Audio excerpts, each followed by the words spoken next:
Assalamualaikum warahmatullahi wabarakatuh. Perkenalkan, kami dari kelompok 9 yang beranggotakan 2 orang, yaitu saya sendiri, Dita Nurselviande, sebagai pemateri 1 dengan NIM 20081050029, dan rekan saya yaitu Aisyah Karisma Najipah sebagai pemateri kedua dengan nomor induk mahasiswa 20081050029.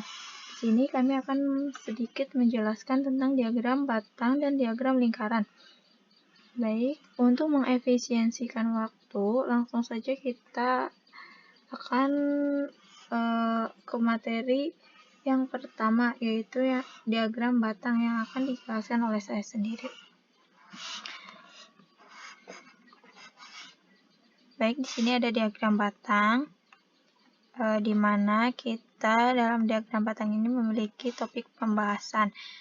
Yang pertama yaitu ada pengertian, yang kedua ada jenis-jenis dari diagram batang sendiri, lalu ada fungsi, dan yang terakhir ada soal dan latihan. Langsung saja ke materi yang pertama yaitu pengertian. Nah, di sini kita memiliki pengertian dari diagram batang, di mana jenis grafik yang digunakan untuk menunjukkan dan membandingkan kuantitas data dalam kategori yang berbeda. Nah, dalam pengertian diagram batang juga di sini ada tipe diagram batang. Nah, tipe diagram batang ini sangat umum digunakan karena wujudnya yang sederhana, sehingga data yang ditampilkan bisa dengan mudah diinterpretasikan.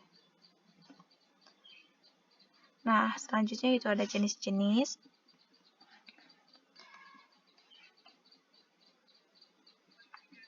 Nah, adapun jenis-jenis diagram batang, yaitu yang pertama ada diagram vertikal dengan bentuk seperti ini, dan diagram horizontal bentuknya seperti ini. Ada diagram batang susun, diagram batang susun persentase, diagram batang cluster, dan diagram batang air terjun. Langsung saja kita ke materi yang subpembahasan yang ketiga, yaitu ada fungsi diagram batang. Nah, adapun fungsi dari diagram batang ini yaitu untuk mempermudah pembaca dalam mencari atau melihat data dalam periode waktu tertentu. Nah, hal ini dikarenakan dalam diagram batang akan mudah dalam mencatat sebuah data yang dimasukkan dalam waktu tertentu, sehingga memudahkan dalam melihat data tertinggi maupun data yang paling rendah. Selanjutnya yaitu ada contoh dan latihan. Nah, di sini kita memiliki contoh. Berikut ini adalah data tinggi badan siswa kelas 4, di mana data tinggi badannya itu 29, 30, 28, 31, 30, 29, 27. 29, 31, 30, 28, 27, 29, 28, 30, 28, 27, 29, 31, dan 28. Nah, di sini kita memiliki pertanyaan untuk soal di atas, yaitu bagaimana bentuk penyajian data berat badan siswa kelas 4 dalam diagram batang.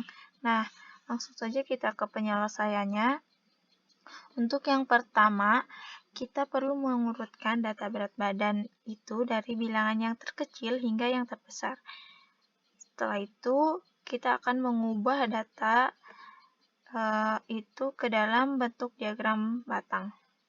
Nah, ini adalah data berat badan siswa kelas 4 dengan menggunakan diagram batang vertikal. Selanjutnya yaitu kita memiliki latihan. Nah, ini adalah contoh latihannya yang pertama, lalu ada contoh latihan yang kedua, Nah, ini adalah latihan yang keduanya. Lalu ada latihan yang ketiga. Nah, ini adalah latihan yang ketiga dari materi diagram batang. Nah, mungkin dari materi diagram batang cukup sekian. Langsung saja dilanjut ke materi diagram lingkaran yang akan dibawakan oleh Saudari Aisyah Karisma. Kepadanya saya persilahkan.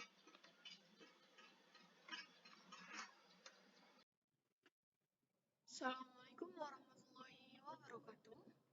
Perkenalkan saya Aisyah Harisma Nadifa. Saya dari kelas 5A akan menjelaskan materi mengenai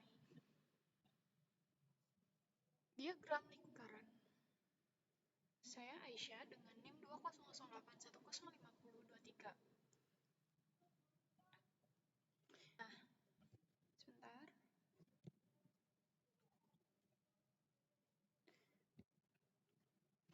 Nah, di sini ada pembahasannya. Yang pertama itu materi, yang kedua itu contoh soal, yang ketiga itu ada pembahasan soal, yang keempat ada latihan. Nah, kita langsung klik ke materi aja ya. Materi. Nah, materi.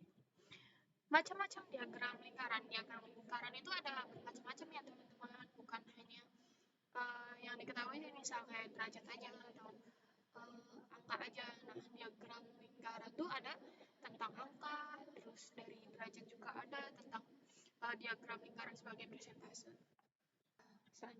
Kita lanjut ke materi selanjutnya, yaitu ada rumus diagram lingkaran. Nah, kan tadi untuk diagram lingkaran sendiri kan ada macam-macam ya jenisnya. Nah, ini cara ngitungnya itu ada rumus diagram normal, itu total data dikurangi data yang diketahui secara total. Terus rumus diagram dalam derajat, nilai yang diperlukan itu nilai sudut per 360 derajat dikali nilai total. Terus yang ketiga itu ada rumus diagram dalam persentase, yaitu nilai persentase per 100% dikali nilai total. Nah, ini teori perbandingannya ya. Persen A per persen B dikali nilai A nilai B. Terus derajat A per derajat B nilai A nilai B. Nah, kita balik lagi ke menu. Nah, ini kita kan tadi udah di materi ya. Nah, kita klik di contoh soal. Nah, contoh soal yang saya taruh di sini adalah sebuah sekolah memiliki data tentang siswa yang melakukan kegiatan di luar sekolah dalam bentuk diagram lingkaran. Nah, ini berarti tentang presentasi ya. Nah, ini ada bola itu ya 45%, volley itu 25%, musik dan basket itu tidak diketahui. Jika ada 450 siswa yang mengambil bola, berapa banyak siswa yang bermain volley? Nah, lanjut. Kita ke pembahasannya itu ada. Nah, di sini ada, berarti kan tadi kan bola itu 45, volley itu 250. Nah, bola kan tadi 450 kan diketahui. Dan ditanya kan berapa bola volley. Nah, di sini tuh menggunakan perbandingan seperti yang tadi dijelaskan di contoh soal. Coba kita lanjut dulu. Kita balik ke menu. Kita klik menu. Nah, tadi itu kan di materi. Nah, di sini tuh kan ada persen, tadi kan persen per persen B sama nilai A terus nilai B. Kita balik lagi ke menu, kita klik di pembahasan. Nah, di sini ada jumlah, berarti ada 25% per 45% kali 450. Nah, itu diketahui berarti 250 siswa. Lanjut ke soal nomor 2, itu ada 300 anak, 300 pedagang. Ini juga pakainya persen. Nah, yang ditanya itu anak-anak pakaian untuk anak-anak yang dijual oleh penjual pakaian. Berarti yang ditanyain ini. Lanjut. Nah, ini penjabarannya. Total pakaian 300 bagian, remaja 40%, dewasa 38%. Berapa banyak nih baju yang dijual? Berarti kan kita cari persennya dulu. Berarti kan 22%. Nah, ini 22% per 100% kali 366. Balik lagi kita ke latihan. Nah, ini soal-soal. Silakan teman-teman kerjakan soal-soal yang saya sediakan. Terima kasih, kurang lebihnya mohon maaf. Sampai jumpa di selanjutnya. Bye-bye.